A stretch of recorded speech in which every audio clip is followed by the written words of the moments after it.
요한복음 7장 37절에서 44절 말씀입니다. 요한복음 7장 37절에서 44절 말씀입니다. 제가 한 절, 여러분 한 절 교독을 하겠습니다. 명절 끝날 곧 큰 날에 예수께서 서서 외쳐 이르시되 누구든지 목마르거든 내게로 와서 마시라.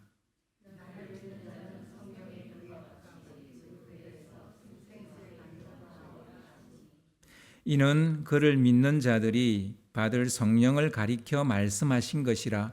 예수께서 아직 영광을 받지 아니하셨으므로 성령이 아직 그들에게 계시지 아니하시더라.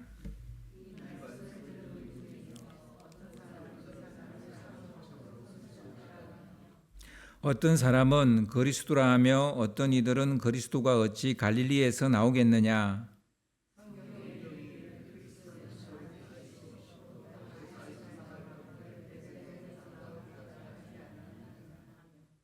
예수로 말미암아 무리 중에서 쟁론이 되니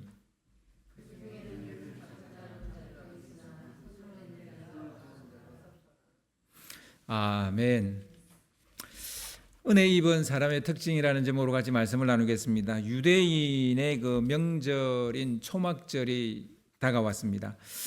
초막절이 되어졌기 때문에 각처에 흩어져 있던 유대인들이 초막절을 지키기 위해서 예루살렘을 향해 구름대처럼 모여들었습니다. 그의 예루살렘에 모인 사람들의 그 최고의 관심사는 무엇이었을까요? 로마 제국에 흩어져 있던 유대인들이 한 곳에 모였잖아요. 그러면 이런 하나의 주제, 화제거리가 분명히 있는 거죠. 그들의 관심을 달구고 또 입에서 입으로 회자된 핫 이슈가 무엇이었을까요? 요한복음 7장 11절을 보면요. 좀 띄워주시기 바랍니다. 요한복음 7장 11절을 보면 당시 유대인들 사이에 최고의 조회수를 올린 화제거리가 나옵니다. 명절 중에 유대인들이 예수를 찾으면서 그가 어디 있느냐 하고 뭡니까? 예수였습니다. 예수. 그러니까 초막절이 시작되고 단 3일 만에 최고의 그 화제성 인물로 등극한 사람은 예수였습니다. 그런데 그 예수가 예루살렘에 없었어요. 사람들은 전부 다 예수를 찾는데 예루살렘에 예수가 없었어요. 여러분, 이럴 수 있죠. 우리 입술에 늘 예수님 하는데 정작 내 삶 속에 내 안에 예수님이 없을 수 있죠. 예루살렘에서 예수를 만나려고 단단히 벼르고 벼른 사람들이 많았다는 얘기예요. 내가 이번에 예루살렘에 가면 그의 면전에서 그의 가르침을 내가 한번 들어봐야 되겠다. 사람들마다 다 예수 그러는데 도대체 그가 어떤 말씀을 전할까? 그의 가르침의 그 직강을 내가 한번 들어봐야 되겠다. 이런 사람들이 있었던 것 같고요. 그래도 뭐니 해도 그래도 그가 놀라운 일을 행하신다는데 내가 그 앞에서 그가 일으키는 이사와 기적을 내가 한번 보고 싶다. 이런 사람들도 있었던 것 같습니다. 발 없는 말이 천리를 간다고 예수님의 소문이 이스라엘 땅 전역에 퍼졌던 겁니다. 게다가 북쪽 갈릴리 지방에서 온 사람들은 막 오는 길에 베세다에서 오병이어를 가지고 5,000명을 먹이시는 그 신기하고 놀라운 그 기적을 몸소 체험한 사람들이에요. 그들은 그 자리에서 예수님을 임금으로 삼으러 갈 정도로 예수에 대한 임팩트가 장난이 아니었던 거죠. 근데 예수님 눈치채고 이런 제에 거절하고 그들을 다 돌려보내버렸죠. 그런데 미련이 남아있는 거야. 어떻게든 저분이 예수가 되면 우리 사는 게 조금 풀릴 것 같은데. 그래서 그 이튿날 다시 예수를 찾아갔습니다. 예수님은 찾아온 그들에게 나는 생명의 떡이다. 너희들이 말하는 대로 임금이 아니고 생명의 떡이다 라고 말하면서 자기의 살과 피를 먹으라는 거예요. 사람들이 기겁을 한 거예요. 뭐 임금 삼으려고 갔는데 내 살과 피를 먹으라 그러니까 이 도대체 무슨 말인가, 이 말을 이해를 못 해가지고, 그래서 사람들이 하나 둘씩 예수를 떠나버립니다. 도대체 무슨 말을 하는 거지? 좀 이상한 사람 아니야? 자기 살과 피를 먹으라니까. 원래 이 5천 명은 초막절을 지키려고 예루살렘에 가던 사람들이었어요. 그런데 예수라는 사람이 저기에 베세다에 있다는 얘기를 듣고 온 거예요. 그래서 그들이 이제 오병이의 기적을 경험하고 뭐 임금 삼으려고 했는데 뭐 예수님이 거절해버리고 떠나버리니까 그들은 이제 다시 예루살렘을 향해서 올라가게 되는데, 그 올라가는 여정 내내 예수 이야기를 했던 것 같아요. 그만큼 그 오병이의 기적이 그들에게는 굉장한 그 임팩트 있는 충격이었던 것 같아요. 예루살렘에 모인 사람들, 뭐 여기저기서 다 사방에서 온 사람들이 예수를 두고 이러쿵 저러쿵 말이 많았어요. 뭐 예수 얘기가 막 진짜 꽃을 피웠어요. 그런데 특이한 것은 예수를 바라보는 사람들의 견해가 좋기만 했냐라는 거예요. 그게 아니었어요. 크게 둘로 양분되어져 있었습니다. 뭐 이 세상도 뭐 그런 것 같긴 한데요. 일단 어떻게 양분되어져 있었는지 한번 볼까요? 요한복음 7장 12절을 좀 띄워주세요. 예수에 대하여 무리 중에서 수군거림이 많아 어떤 사람은 좋은 사람이라 하며 어떤 사람은 아니라 무리를 미혹한다 하나, 예수를 좋은 사람이라고 말하며 그를 기다리고 있는 사람이 있는가 하면, 어떤 사람들은 그는 우리를 미혹해 하는 사람이라고 부정적으로 보는 사람들도 있었다는 거예요. 그래서 이 세상에는 바로 이 두 종류의 사람으로 양분되어져 있습니다. 예수를 오늘도 구하는 구도자의 삶을 사는 사람이 있는가 하면 그는 우리를 미혹해 하는 사람이다 라고 말하면서 안티 그리스도인, 이렇게 크게 두 종류로 나눠질 수 있겠죠. 그런데 왜 이들은 부정적인 시각을 가지고 예수를 바라보는 걸까요?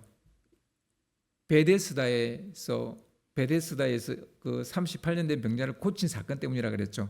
뭐 그 사람을 고친 것 자체가 문제라기보다는 왜 안식일에 고쳤냐는 거예요. 안식일에 왜 고치고 그 사람 자리를 들고 가라 했냐라는 거예요. 이게 이제 문제가 됐고, 그 이후로 예수를 단죄한 거예요. 그들은 뭐 30된 병자가 뭐 살아났다, 이게 관심 하나도 없어요. 그러니까 왜 안식일 안 지키냐, 이거 하나에만 오직 그냥 매달리는 거예요. 이것 때문에 예수를 죽이려는 마음까지 품었어요. 참 되게 고약한 사람들입니다. 그죠? 이런 자기들의 속내를 예수님이 알아차렸어요. 그래서 너희들이 나를 죽이려 한다라고 말을 하자 자기 속내가 드러나가지고 막 깜짝 놀래가지고 도리어 막 예수를 귀신 들렸다고 막 미쳤다고 막 몰아붙입니다. 쏘아붙입니다. 예수가 예루살렘에 오기도 전에, 아직 오지도 않았어요. 근데 이미 사람들은 이렇게 둘로 양분되어져 있었습니다. 뚜렷한 견해 차이를 보이고 있습니다. 한편 예수님은 이제 명절 중간에서야 뒤늦게 예루살렘에 올라가십니다.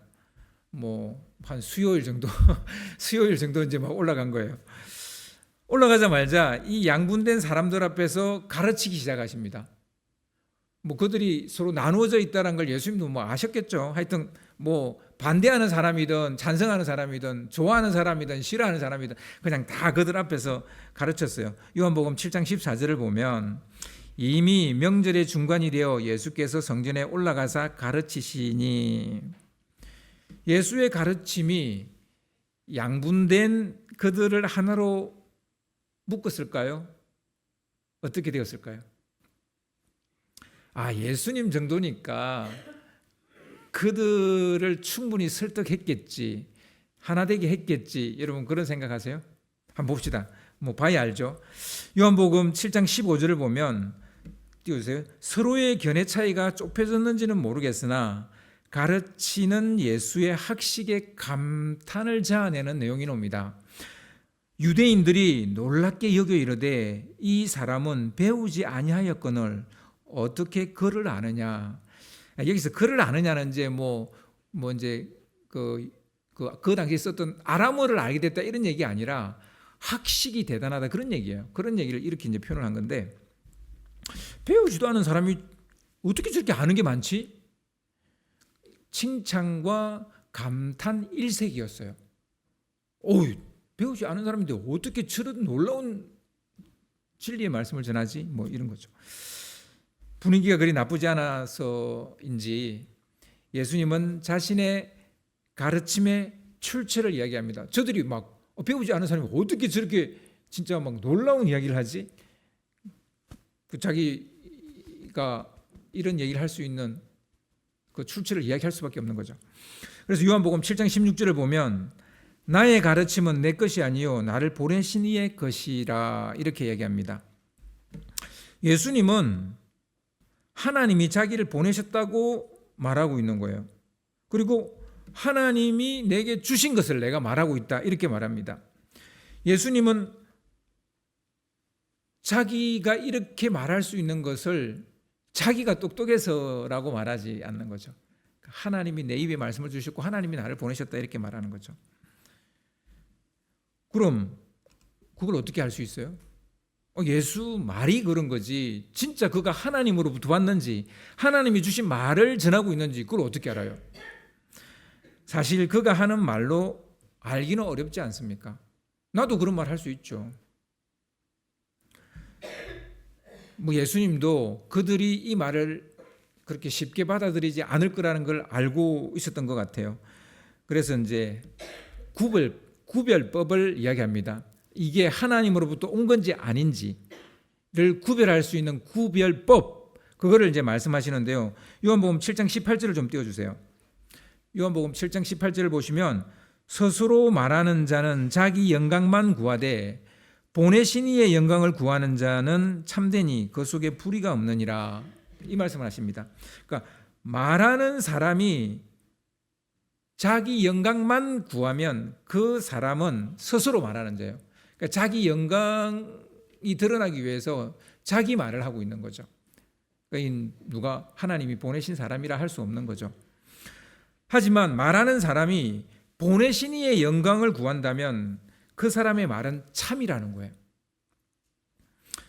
여러분, 좋은 교회 구별법, 좋은 목사 구별법 여러분 아세요? 아셔야 돼요. 여러분 어느 교회든 적을 두고 다녀야 될 거 아니에요. 또 어느 목사님이든 그 목사님한테 설교 들어야 되잖아요. 그러면 어떤 교회가 좋은 교회입니까? 어떤 목사가 좋은 목사입니까? 목사가 자기 영광을 구하면 가짜 목사입니다. 교회가 자기 교회만 구하면 그는 거짓된 교회예요. 교회는 하나님의 영광을 위해서 존재합니다. 목사는 하나님의 말씀을 전하는 자입니다. 그런데 막 목사가 자기 자랑하고 자기 배만 불린다면 그는 거짓 목사죠. 그런 교회는 가짜 교회예요. 교회가 자기 배만 채우고 있다면 그건 가짜 교회예요. 교회는 하나님의 영광을 위해서 존재하는 줄 믿으시기 바랍니다. 왜 교회가 지금 그래도 다른 어떤 종교보다도 사람들을 위해서, 세상을 위해서 많은 것들을 내어놓습니다. 그런데 욕은 또 제일 많이 먹어요. 이렇게 욕을 제일 많이 먹어도 교회가 이 일을 계속 해야 되는 이유는 그게 교회 존재 목적이기 때문이에요.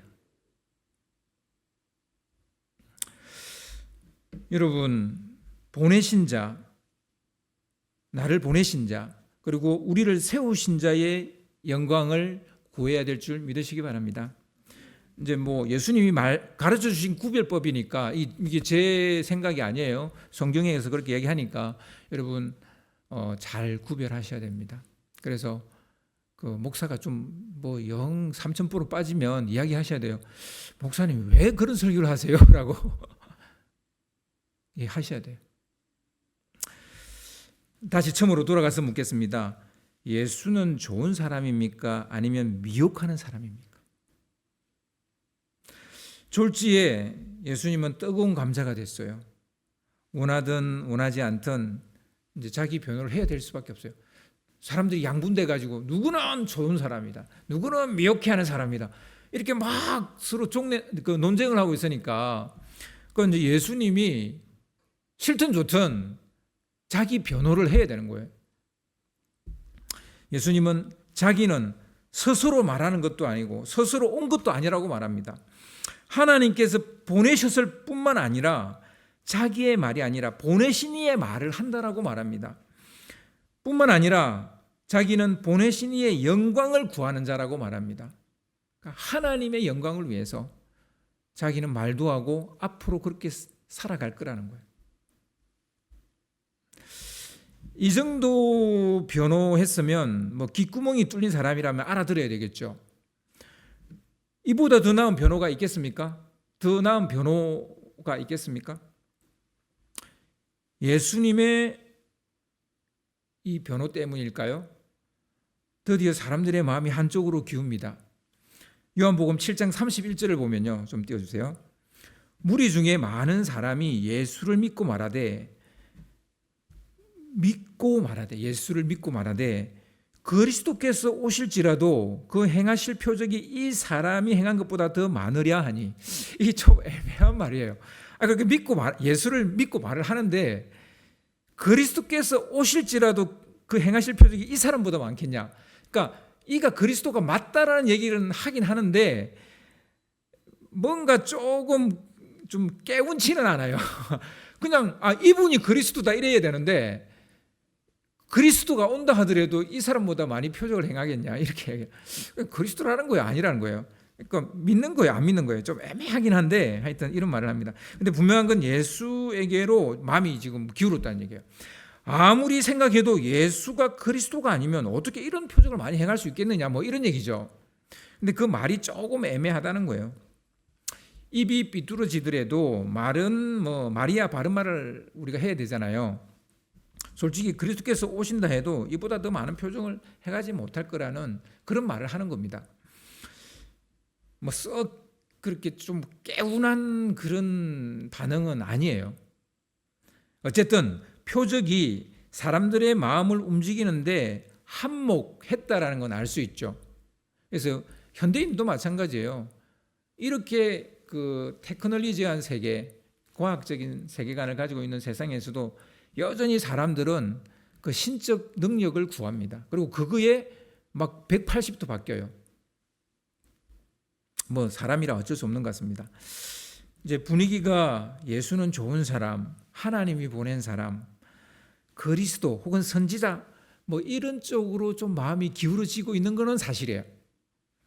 사람들의 마음이 좋은 쪽으로 기울어지자 예수님은 그들에게 믿음의 초대를 하십니다. 오늘 읽은 본문 말씀, 오늘 본문 말씀이에요. 37절인데요. 37절을 좀 띄워주세요. 명절 끝날 곧 큰 날에, 이 명절은 초막절입니다. 그리고 마지막 날이 큰 날이고 첫날이 큰 날이에요. 둘 다 이제 안식일이죠. 하여튼 이 마지막 큰 날에 예수께서 서서 외쳐 이르시되 누구든지 목마르거든 내게로 와서 마시라. 이런 믿음의 초대를 하는 거예요. 정말 기가 막힌 타이밍 아닙니까? 그죠? 그들이 마음이 싹 기울었을 때 이렇게 초대를 하는 거예요. 여러분 뭐 전도하시다가 마음이 딱 이렇게 바뀌면 영접 기도하실래요? 이렇게 말하는 거하고 똑같은 거예요. 명절 마지막 날이기도 하고 사람들의 생각도 긍정적인 쪽으로 기울어지고 있을 때 과감하게 믿음의 초대를 하는 거예요. 누구든지 목마르거든 내게로 와서 마셔라. 예수님의 정광석화 같은 이 초대에 사람들의 반응은 어땠을까요? 오늘 보면 40절하고 41절에 그 반응이 나옵니다. 정말 설명 잘하셨죠? 변호 잘하셨죠? 그리고 타이밍 기가 막혔죠? 이제 이 사람들의 반응은 어떨까요? 40절하고 41절을 좀 띄워주시기 바랍니다. 이 말씀을 들은 무리 중에서 어떤 사람은 이 사람이 참으로 그 선지자라 하며 어떤 사람은 그리스도라 하며 어떤 이들은 그리스도가 어찌 갈릴리에서 나오겠느냐라고 합니다. 분명히 예수님의 변호가 있었어요. 그리고 기막힌 타이밍에 초대를 했어요. 근데 뚜껑을 딱 열어보니까 이건 충격인 거예요. 웬걸? 그들은 여전히 양분된 상태로 그대로 있는 거예요. 누구는 그리스도라고 말하고 누구는 그리스도가 어떻게 갈릴리 나사렛에서 날 수 있어? 여전히 그러는 거예요. 아, 예수님이 하셔도 안 되는 건 안 되는구나. 이런 거 느낄 수 있어요. 오늘 본문 43절을 보면요. 좀 띄워주세요. 본문 43절인데요. 예수로 말미암아 무리 중에 쟁론이 되니. 그러니까 예수님이 예루살렘에 오기 전에도 그들은 양분돼서 서로 쟁론하고 있었는데 예수님이 와서 다 설명하셨어요. 그리고 기가 막힌 타이밍에 그들을 초대했어요. 그런데 어떻게 됐어요? 달라진 게 아무것도 없어요. 그냥 여전히 양분돼 있는 거예요.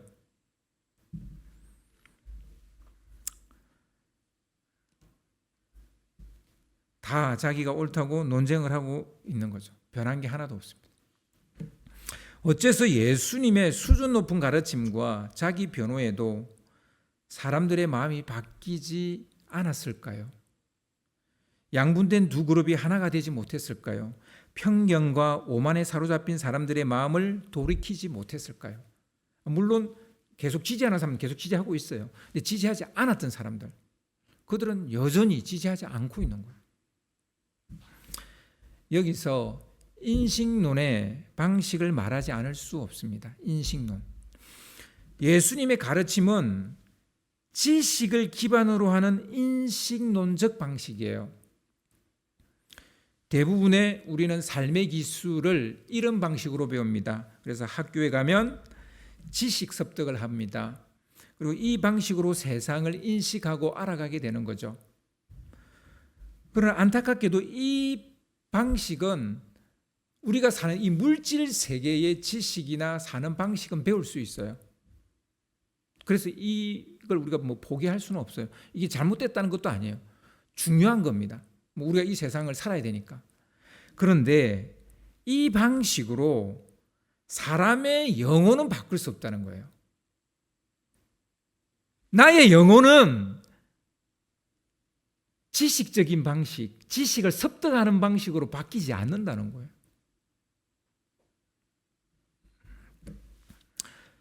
신앙은 영적 세계에서 일어나는 일이기 때문에 우리의 지성이나 오감으로 인지할 수 있는 게 아니에요. 그런 부류가 아니에요. 바로 이게 지식을 기반으로 하는 인지력의 한계입니다. 지식에 기반을 둔 인지력의 한계. 하지만 우리는 성경 속에서 또 다른 방식이 존재한다는 걸 알 수 있죠. 그것은 믿음을 기반으로 하는 인지 방식이에요. 이건 완전히 다른 거예요. 다시 말해서 영적 세계에서 일어나는 일을 감지하고 인지하는 방식은 영적인 방식이어야 되는데 그게 뭐냐? 믿음이에요. 영적 존재를 인지하려면 세상적인 지식이나 방식으로는 안 됩니다. 물질 세계의 언어로, 물질 세계를 가르치는 그 언어로 사람을 설득하거나 납득하는 것은 물질 세계 안에 있는 것만 가능해요. 그러니까 영적인 세계는 영적인 언어가 필요해요. 영적인 언어가 뭐냐? 그건 믿음이에요. 믿음의 언어입니다. 이거는 물질 세계로 설명이 안 돼요.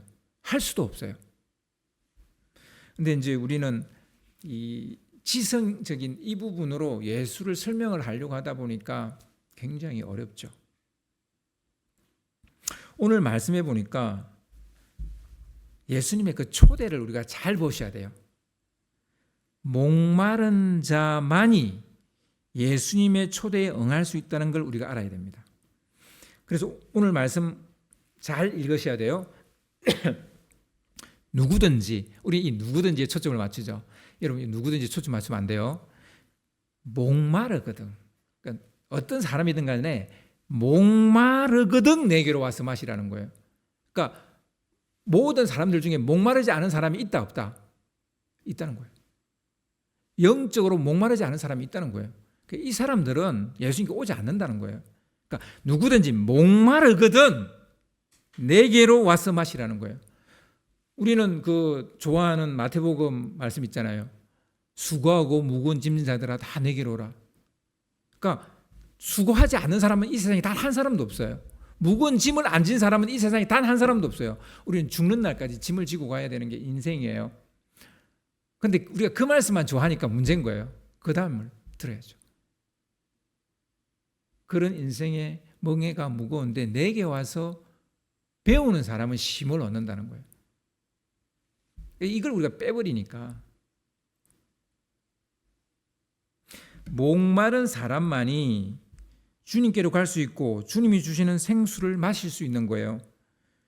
누구나 다 배에서 생수의 강이 흘러나온다? 아니요. 누구나 흘러나오지 않아요. 목마른 자만이 그 배에서 생수의 강이 나온다는 거예요. 영적인 목마름이 없는 사람은 영적인 것을 얻을 수 없는 겁니다. 맨날 물질 세계에 모든 관심과 초점을 맞추고 거기에 집중하는 사람이 영적인 것을 얻을 수 없죠. 영적인 것은 영적인 것을 갈급해야 합니다. 이게 사실 물질 세계도 그래요. 우리가 사는 물질 세계도 이 세상 지식도 그것에 대한 간절함이 있어야 그걸 배우게 되고 습득하게 됩니다. 그래서 우리가 취업을 하기 위해서 태어나자마자부터 우리는 공부를 해야 되는 존재입니다. 그래서 취업을 합니다. 끝입니까? 또 거기서 살아남기 위해서 또 공부해야 됩니다. 우리는 구하는 것을 얻게 돼 있어요. 그게 물질적인 거면 물질적인 것을 얻게 돼 있어요. 근데 그걸 영적인 걸 구하면 영적인 걸 얻게 되는데 우리는 영적인 것을 잘 구하려 하지 않죠. 그러니까 우리 배에서 생수의 강이 흘러나올 수가 없죠. 영적인 것도 그 영의 세계에 대한 목마름이 있을 때 배울 수 있고 얻을 수 있습니다. 그래서 중요한 것은 목마름입니다. 목마름. 오늘 말씀해 보니까 목마른 사람은 그 배에서 생수의 강이 흘러나오게 될 것이다 이렇게 말하는 거예요. 예수님의 초청 우리가 초대를 잘 들으셔야 돼요. 요한은 그 배에서 나오는 생수를 가로를 치고 성령을 가리킨다 이렇게 설명을 해놨어요. 사도 요한이 그렇게 설명을 해놨어요. 그러니까 육의 일은 육이 알아보고요, 영의 것은 영이 알아본다. 이 사도 요한의 전형적인 신학입니다. 우리가 예수를 믿을 수 있는 것은 지적인 이해가 되었기 때문이 아니에요. 설명 듣고 충분히 납득이 되니까 난 예수 믿겠다 그러는 것 같죠? 아니라니까요. 하나님의 영이신 성령님께서 우리 안에 역사하셨기 때문에 우리가 믿게 된 거예요. 아멘? 여러분 이 사실을 믿으셔야 됩니다. 그러니까 우리가 믿게 된 게 은혜라고 생각을 안 하는 거예요. 내가 이해돼서 믿었다는 거예요. 아니라니까요. 성령님이 믿어질 마음을 주셨다니까요. 그래서 은혜예요. 바로 이런 사람을 두고 우리는 은혜 입은 사람이라는 거예요. 그래서 여러분 안에 영적인 목마름이 있다면 여러분 은혜 입은 사람이에요. 아무나 영적 목마름이 안 생긴다니까요. 은혜를 입어야만 영적 목마름이 생기는 거예요. 하나님 앞에 가서 엎드리고 싶고 하나님의 이름을 부르고 싶고. 근데 여러분 하나 착각하시면 안 돼요. 내 삶에 답답한 문제, 괴로운 문제가 생겨서 하나님을 찾는 것은 정말 진정한 목마름일까? 저는 반쪽짜리라고 봅니다. 그래도 하나님 찾아왔잖아요. 그런데요, 진짜 온전한 목마름이 되려면 그냥 바로 그분만 우리가 목말라 해야 돼요. 그래서 세상적인 문제는 기도하지 말라는 얘기가 아니라 그런 것도 기도해야 되지만 그보다 한 단계 더 올라가셔야 된다는 얘기를 제가 하는 거고요. 우리 지식이나 힘으로 우리가 믿게 되어졌다면 이런 말씀은 존재하지 않겠죠. 에베소서 2장 8절 말씀입니다. 에베소서 2장 8절 말씀을 우리 같이 한 목소리로 좀 읽도록 하겠습니다. 좀 띄워주세요. 시작. 너희는 그 은혜에 의하여 믿음으로 말미암아 구원을 받았으니 이것은 너희에게서 난 것이 아니요 하나님의 선물이라. 예, 너무너무 유명한 말씀이죠. 그 은혜에 의하여 믿음으로 말미암아. 그러니까 뭐가 먼저예요? 은혜가 먼저예요. 은혜. 그러니까 믿음이라는 건 은혜가 있어야 생긴다니까요.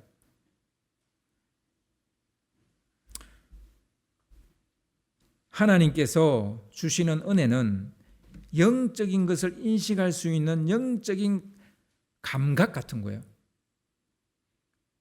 우리가 몸에 오감이 있잖아요.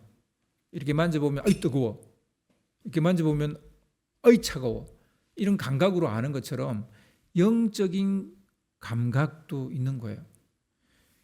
그 감각이 어떻게 생긴다? 하나님이 은혜 주셔야 되고, 그 감각이 뭐냐? 믿음이에요. 그 믿음은 감각이에요. 어떤 영적인 감각, 오감하고 다른 감각이에요. 그래서 은혜 입은 사람은 예수가 그냥 믿어져요. 저도 그렇게 믿었어요. 저는 예수가 누구다, 하나님이 누구다 다 알고 교회를 간 사람이 아니라 내 코가 석자여서, 내 코가 석자여가지고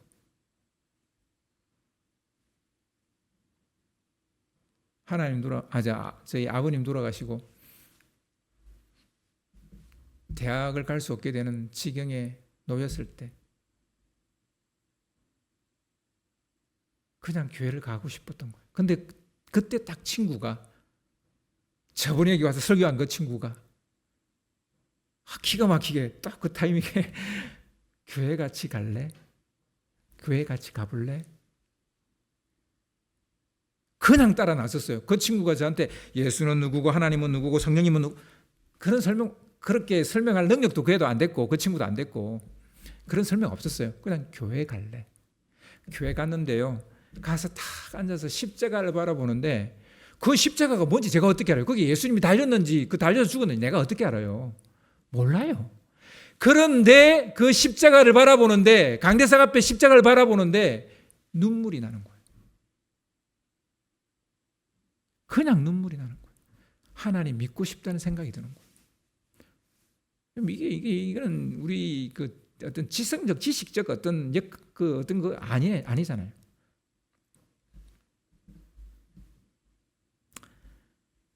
그게 은혜 입은 자의 모습인 거예요. 여러분, 마리아는 아직 남자를 알지 못했어요. 근데 가브리엘 천사가 와서 너는 아이를 잉태할 거라는 거예요. 정말 그 말을 듣는 거 얼마나 당황스럽겠어요. 남자를 모르는데. 솔직히 머리로는 이해가 되지 않죠. 하지만 마리아는 믿음으로 가브리엘의 메시지를 받아들입니다. 말도 안 되죠. 어떻게 그게 가능해요? 가능할 수 없는 일이잖아요. 그러나 희한하죠. 은혜 입은 사람은 그게 믿어지는 거예요. 이게 지금 지식으로 믿어진 거예요? 아니잖아요. 마리아가 지금 지식으로 받아들인 거예요? 아니잖아요.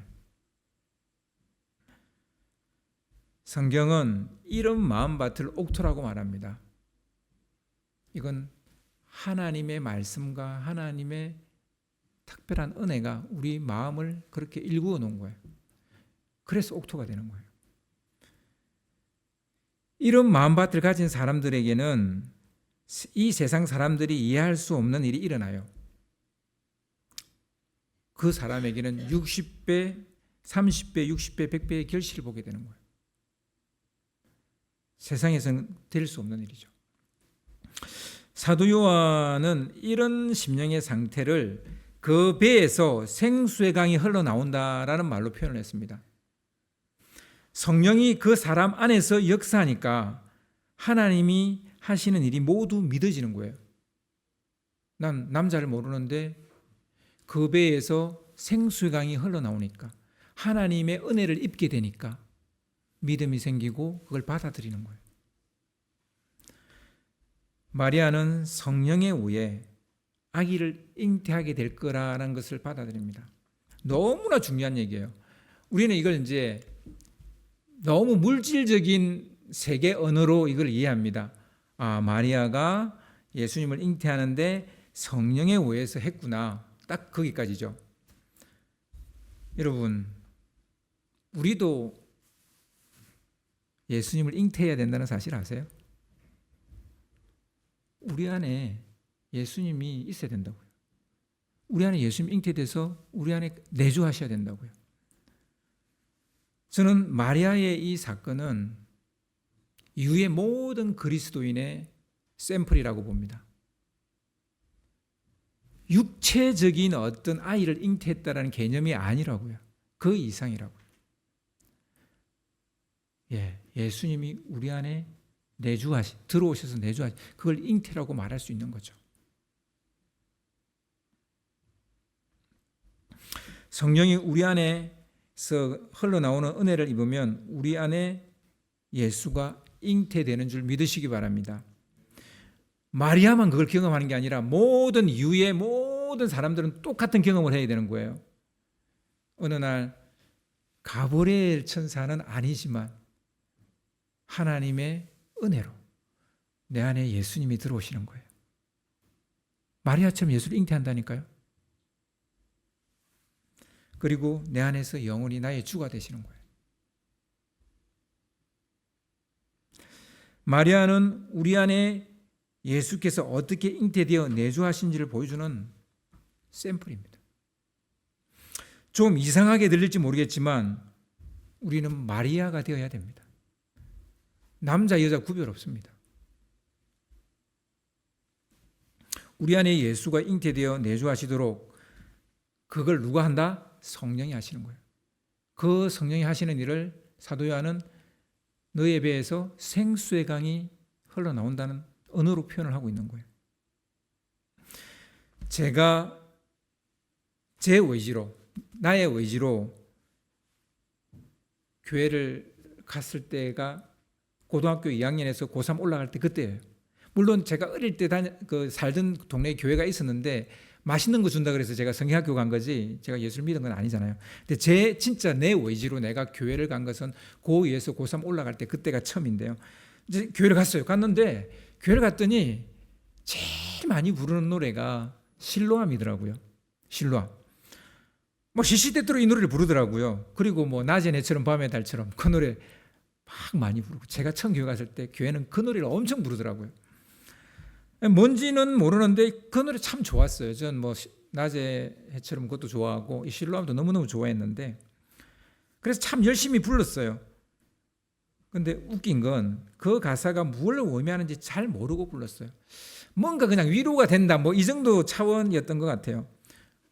그리고 또 뭐 노래도 되게 빠른 노래니까 신나고 좋으니까 또 불렀어요. 근데 최근에 이 복음성의 가사가 뭘 의미하는지를 깨달았어요.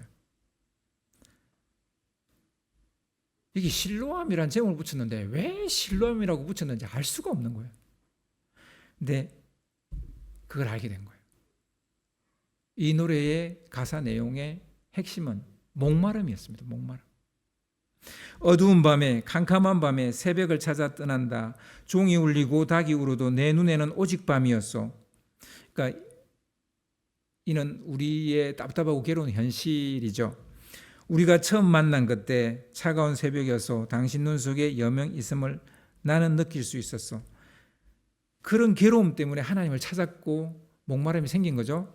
그리고 어두운 밤에 캄캄한 밤에 새벽을 찾아 떠난다. 종이 울리고 닭이 울어도 내 눈에는 오직 밤이었어. 뭐 이런 이제 가사가 계속 나오는 거잖아요. 여러분, 목마름에 허덕이던 사람이 실로암에 가서 그 목마름을 해결받는다. 이 내용이 이 가사의 내용이에요. 그러니까 왜 실로암이 나왔는지를 안 거죠. 그래서 감격에 겨워 감사의 노래를 부르는 게 후렴구입니다. 오 주여 당신께 감사하리라. 실로암 내게 주심을 나에게 영원한 이 꿈속에서 깨어나지 않게 하소서. 이렇게 가사가 있는 거예요. 지금 예수님은 실로암 못에서 바로 이 초대의 말씀을 한 거예요. 믿음의 초대를 하신 거예요. 지금 딴 데서 한 게 아니라 이 실로암에서 하신 거예요. 이게 여러분 성경을 보시면 이걸 알 수 있어요. 유대인들은 전통에 따라 초막절 마지막 날에 실로암 못에 가서 물을 떠오거나 물을 마셨어요. 이게 초막절의 가장 기본적인 전통 원래입니다. 예식이라고요. 그러나 우리가 하나 알 수 있죠. 왜 예수님이 이 실로암 앞에 가가지고 목마른 누구든지 목마르거든 내게로 와서 마시라고 이 말을 하셨을까요? 이 실로암 물은 지금 당장의 문제는 해결해 줄지 모르지만 영원한 목마름을 해결해 줄 수는 없다. 그럼 누가 해결해 줄 수 있냐? 예수님이죠. 그러니까 거기서 실로암 앞에서 이 말씀을 하신 거예요. 이것을 깨닫게 하시는 것은 성령님입니다. 그래서 그 배에서 생수의 강이 나온다고 말해요. 여러분은 실로암을 가졌습니까? 예수님을 가졌습니까? 예수님이죠. 실로암은 그냥 하나의 문제일 뿐이에요. 오래 가는 게 아니에요. 만약 여러분이 예수님을 가졌다면 여러분은 영원히 사라지지 않는 은혜를 입은 사람입니다. 아멘. 이제 실로암의 작사자처럼 우리 영혼의 목마름을 예수님과 그 영이신 성령님 안에서 해갈받는 여러분 되시기를 주님의 이름으로 축원합니다.